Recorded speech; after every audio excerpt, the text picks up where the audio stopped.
وہ لوگوں کو چکر دینے میں لگا ہوا ہے. He is busy fooling people. اچھا فول ہوتا ہے کسی کو چکر دینا, بیوقوف بنانا. چاہیے ویسے بھی فول بھی ورب ہوتا ہے, لیکن فول کے ساتھ بھی ہم جو ہے وہ انگ فارم یوز کر سکتے ہیں, ورب کے طور پہ یوز کرتے ہیں. He is busy fooling people.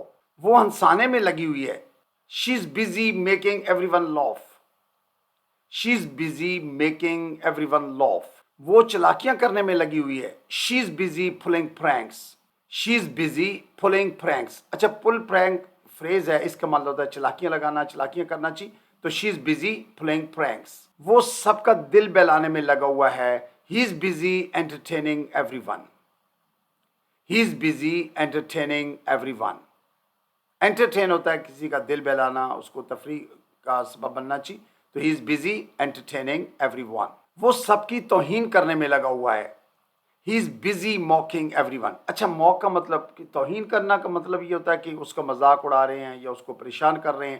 تو he is busy mocking everyone. تم کھیل میں لگے ہوئے ہو. You are busy with the game. اچھا اب آپ نوٹ کیجئے کہ you are busy with the game, یعنی جب آگے ہم نے بزی کے ساتھ ود لگایا پریپوزیشن تو آگے نون استعمال کیا ہوا ہے game. You are busy with the game. اچھا اس کو آپ پاسٹ میں لے جاتے ہو کہ تم کھیل میں لگے ہوئے تھے. You were busy with the game. یا تم کھیل میں لگے ہوئے ہوگے. You will be busy with the game. یعنی آپ نے ورب کو چینج کرنا ہے تو کوئی بھی ٹینس چینج ہو جائے گا. وہ کام میں لگی ہوئی ہے. اگین نوٹ اٹ کہ شی از بزی ود ورک. اب بزی ود کے ساتھ آگے ہم نے نون استعمال کیا ہوا ہے کیونکہ بزی کے ساتھ ہم نے پریپوزیشن یوز کی ہے, اور اگر ٹینس چینج کرنا ہے تو اس کی جگہ واز لگا لیں. شی واز بزی ود ورک. وہ کام میں لگی ہوئی تھی, وہ کام میں لگی ہوئی ہوگی. She will be busy with work. اچھا تم گپے مارنے میں لگے ہوئے ہو. You are busy chatting. اب دیکھیں یہاں پریپوزیشن نہیں ہے تو ڈائریکٹ ہم نے انگ فارم یوز کی ہے. You are busy chatting. Chatting ہوتا ہے گپ شپ لگانا. چاہیے وہ کتابیں پڑھنے میں لگی ہوئی ہے. She is busy reading books. She is busy reading books. اچھا وہ کتابیں پڑھنے میں لگی ہوئی تھی. She was busy reading books. یا وہ کتابیں پڑھنے میں لگی ہوئی ہوگی. She will be busy reading books. تم وقت ضائع کرنے میں لگے ہوئے ہو. You are busy wasting time. You are busy wasting time. اچھا تم وقت ضائع کرنے میں لگے ہوئے تھے. You were busy wasting time. اور فیوچر کے لیے تم وقت ضائع کرنے میں لگے ہوئے ہوگے. You will be busy wasting time. تم ویڈیو بنانے میں لگے ہوئے ہو. You are busy making videos. You are busy making videos. تم ویڈیو بنانے میں لگے ہوئے تھے. You were busy making videos. یا تم ویڈیو بنانے میں لگے ہوئے ہوگے. You will be busy making videos. تو یہ بات آپ کے ذہن میں آ جانی چاہیے کہ ہم نے فرسٹ ورب یعنی آر سے ہم نے ٹینس کو چینج کرنا ہے, یا از ہو یا ایم جو بھی ہو. اگر پاسٹ میں تو واز ور, اور فیوچر کے لیے ول بھی لگائیں گے. وہ تصویریں کھینچنے میں لگی ہوئی ہے. She is busy taking pictures. She is busy taking pictures. تم لڑنے میں لگے ہوئے ہو. You are busy fighting. You are busy fighting. اچھا تم لڑنے میں لگے ہوئے تھے. You were busy fighting. تم لڑنے میں لگے ہوئے ہوگے. You will be busy fighting. وہ مسئلہ حل کرنے میں لگی ہوئی ہے. She is busy solving the issue. She is busy solving the issue. تم دنیا کو بدلنے میں لگے ہوئے ہو. You are busy changing the world. You are busy changing the world.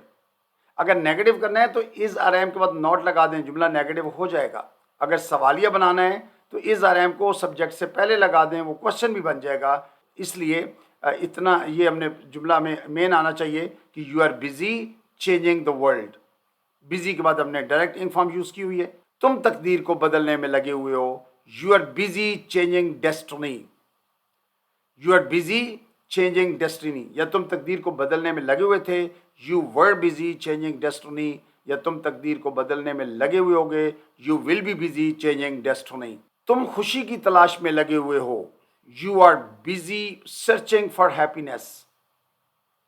You are busy searching for happiness. اگر پاس میں لے جانا ہے you were busy searching for happiness, اور فیوچر میں لے جانا ہے you will be busy searching for happiness. You must have noted that in all these sentences ہم نے سبجیکٹ کے بعد بی استعمال کیا ہے, اور بی کے بعد ہم نے یعنی پریزنٹ کے لیے از, ایم, آر, اور پاسٹ کے لیے واز وار استعمال کرتے ہیں, فیوچر کے لیے will be.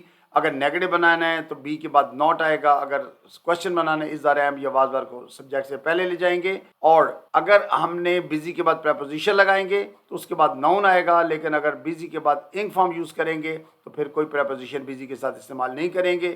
I think that's enough for today. Thank you very much. Wish you best of luck. Take care. Goodbye for now.